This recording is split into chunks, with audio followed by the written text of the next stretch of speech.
How you going, guys? Jared from Sensibility.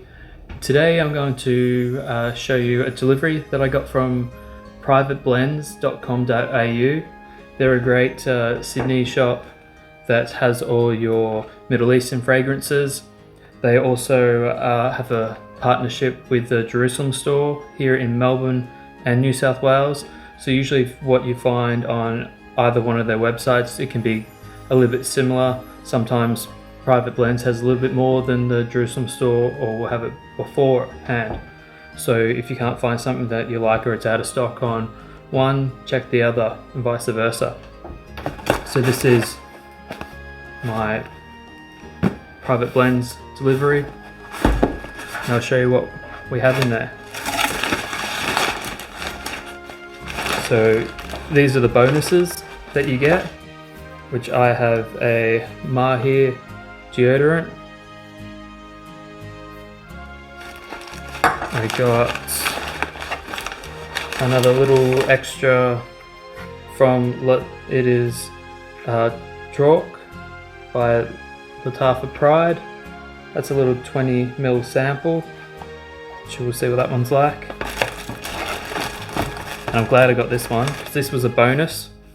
So this is Marquee Collection 214, which is meant to be a dupe of Oud Satin by Mason Francis Kirkshan. So you can see this cute little bottle.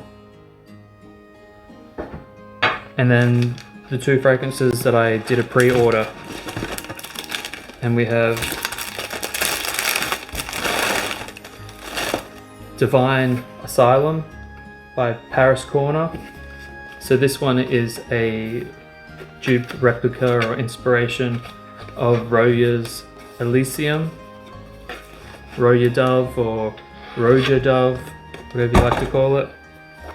So you get this really nice box that's coated in a fabric on the front here,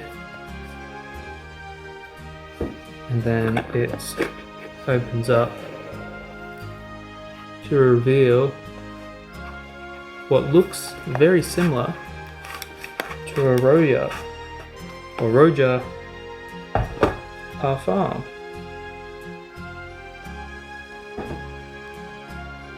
It's got a nice metal plaque on the front, heavy weighted glass, which a lot of these Middle Eastern fragrances have, and then you got the fake bejeweled top on there. It is plastic, but this one actually has metal on the bottom of the plastic jewels. It's quite weighty. Sits on there. Probably wouldn't hold too much from a distance from the top. But I'm excited. This one's meant to be the closest dupe to Elysium by Roja.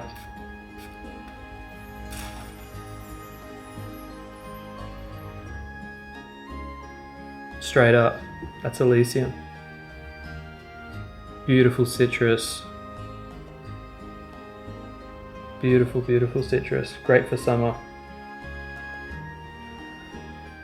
The quality is there. It smells like good quality. It's great. I'm going to let that one sit in my hand. That's super nice. It reminds me of the Elysium by Roja straight away. And the next one, which I wanted to get but it had sold out already, was the Jean Lo Immortal, which is the Louis Vuitton La Mense clone. So it's more of a ginger, citrusy. I don't know, people that haven't seen these before, they're exactly like the Louis Vuitton, they wrap around. And it comes out in the nice, it's like a textured cardboard coated cylinder that reveals the lookalike bottle. Very weighty again. Look at the glass cap on that. It's like an inch of glass. Super weighty, magnetic cap. This one's a really nice smell. I've smelled this one before. Citrus, ginger, and broxton. Oh, so good. This one I would say is more of a I don't know. It has this like woody, leathery kind of masculine undertone. With this one here is just fresh citrus, cologne-esque type fragrance. This one has more depth to it, which I really like, and I feel like it's from the grapefruit ginger mix and the ambroxan under the bottom of it. And that's it. 1, 2, 3, 4, 5. 5 fragrances when I only bought 2 from Private Blends. So they're great. They love to give you little extras when you buy 1 or 2 fragrances, or you go over a certain amount, or they have special deals. So check out privateblends.com.au. I will see you next time. Like and subscribe, follow, do all that stuff. And I'll see you next time.